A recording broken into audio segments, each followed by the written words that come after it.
take it from one last different perspective, which is the simple one of being a depositor with regard to a bank. You could try to go into a bank and come up with a private contract to protect the specific interest that you have and negotiate the interest rate and negotiate how long you'll hold the money in the bank, et cetera, et cetera. You can do that. And more importantly, try to figure out whether or not you can do enough of an examination with regard to the bank financial statements to decide whether or not that's a safe place to put your money. But I certainly don't want to be in a world where every time I want to put in a $2,000 check, I've got to examine the financial statements of my bank and see whether or not I think it's safe. And I certainly don't want to be in a world where I think bigness is the one that will solve that problem, like a Wachovia or a Citi or any of the other ones that you can mention, where in fact bigness doesn't necessarily solve the problem. I want to be in a position where I can be relatively assured that with a simple transaction and not a lot of work, somebody is guaranteeing the investment, and that somebody is big enough, namely the government, so I don't have to worry about their financial. Can I just interrupt to ask the last question? I think there's not much more time. This is the last question. At the very outset, our moderator mentioned an anecdote. One of the first things you learn in Washington: who's going to get the blame at the end. That's a question of causation, question of costs and benefits. The case for private options that may have high transaction costs is certainly good. Nobody's arguing against it. The Uber regulator may be the next magic bullet to prevent bad risks.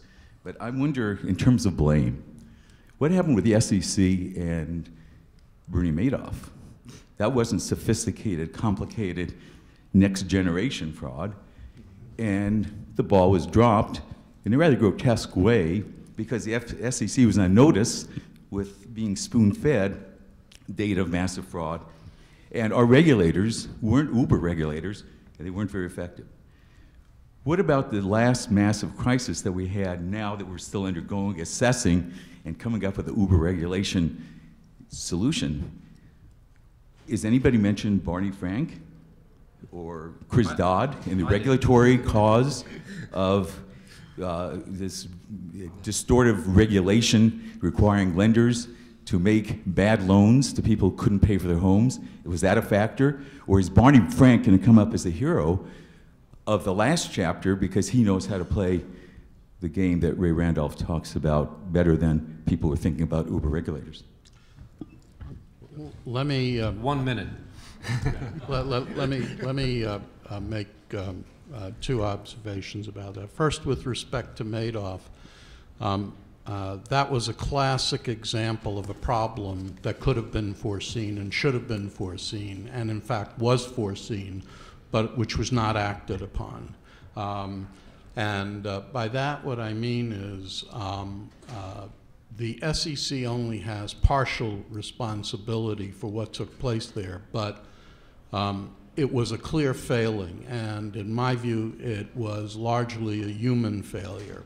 In 2003, in February, shortly before I left, I put out a proposal that said that anyone who took money from the investing public should be required to be examined either by a competent, independent entity, which would write a report either every year or every other year. And we put it out for comment and got a fair number of good comments, and then it lapsed. Nobody could have foreseen Madoff, per se. And indeed, the more outrageous the fraud is, the less likely people will find it, particularly when it's somebody who had the cachet of being an industry player.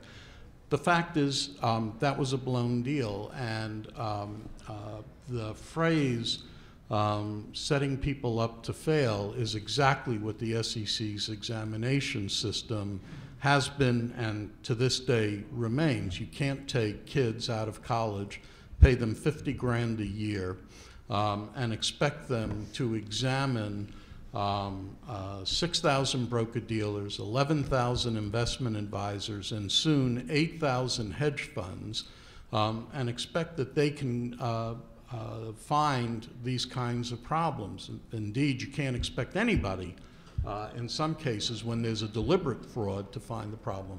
But just as we have public company audits, we should have securities industry public compliance audits so that the SEC has expertise at its disposal, and we're not expecting the government to do this function. In over 40 years in Washington, my general view is if you've got a problem and you entrust it to government, it almost invariably gets worse before it ever gets better. We could avoid that. Thank you very much. Thank you. Thank you. A round of applause for our panelists. I thought that was terrific.